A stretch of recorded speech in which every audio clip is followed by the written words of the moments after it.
Gotta get ready for the big show.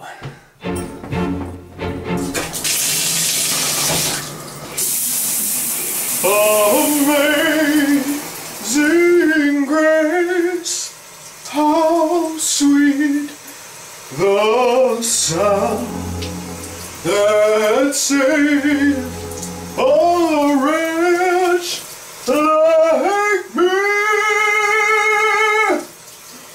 I once was lost, but now am found.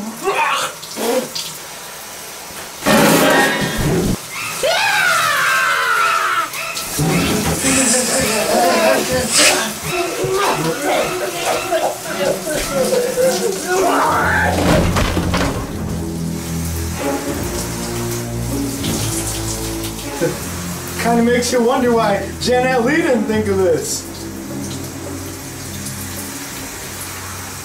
Oh man! What's happening, folks? I've missed you. Hopefully my documentary, The Midnight Game's been holding you over during my absence from YouTube. I mean, 1,000 and some views for each of the 3 parts and an increase in subscribers sure tells me it is. Anyways, I hope you all had an amazing Halloween this year. I know I did. I'm sure many of you won't be surprised to hear it's my most favorite holiday, the day where everyone's entitled to at least one good scare. Speaking of scares, tonight's very special episode of Movies We Love, Movies We Hate is going to be a tribute to some of my most favorite horror films out there. Now, the films I'm going to be talking about haven't been categorized into any such order. It's not like a top 10 list or anything. That would be extremely hard to do. No. These are just very chilling films that I feel deserve some attention. So, with no further ado, let's begin.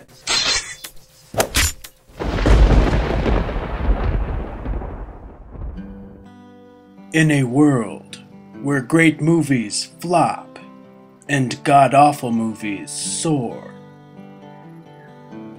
one man steps up to give his honest opinion on which movies rock and which movies suck major balls. So just what does this living legend do in his leisure time? He takes part in Central Michigan University's marching band. And when he's not doing that, he's off helping rock stars make their music videos a reality. Videos that go on to receive thousands and thousands of views. Gee, I wish you folks at home could see this. And he critiques movies, both good and bad. Ladies and gentlemen, welcome to Movies We Love, Movies We Hate, hosted by Andrew Forsleff. The Shining.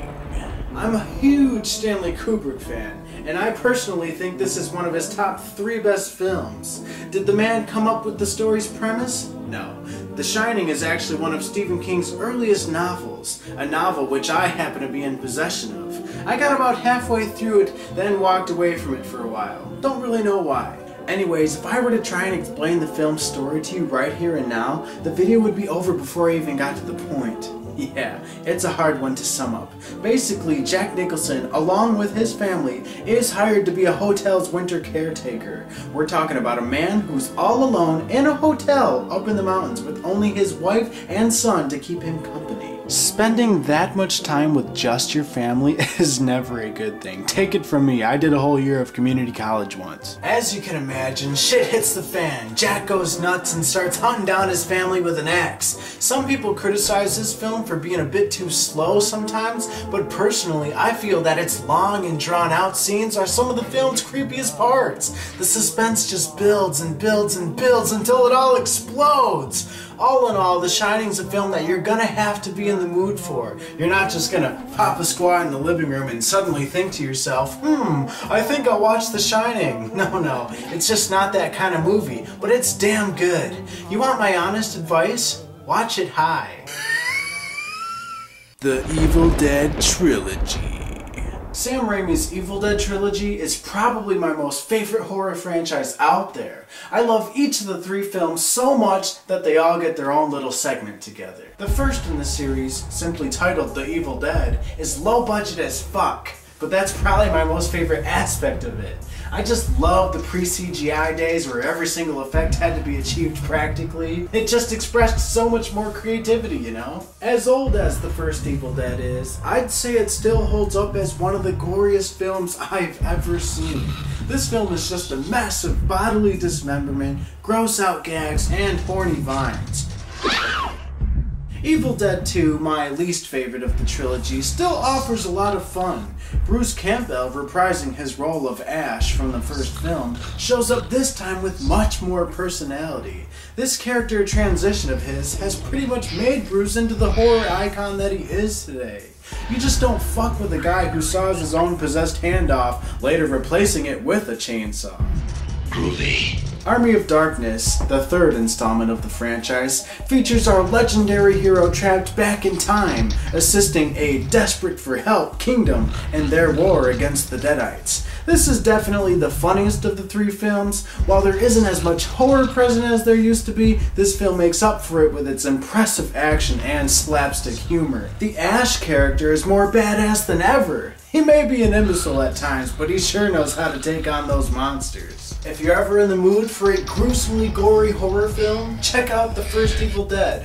If you're ever in the mood for an action comedy, check out Army of Darkness. And if you're ever in the mood for a perfect combination of the two, check out Evil Dead 2. Give me some sugar, baby. The Thing films.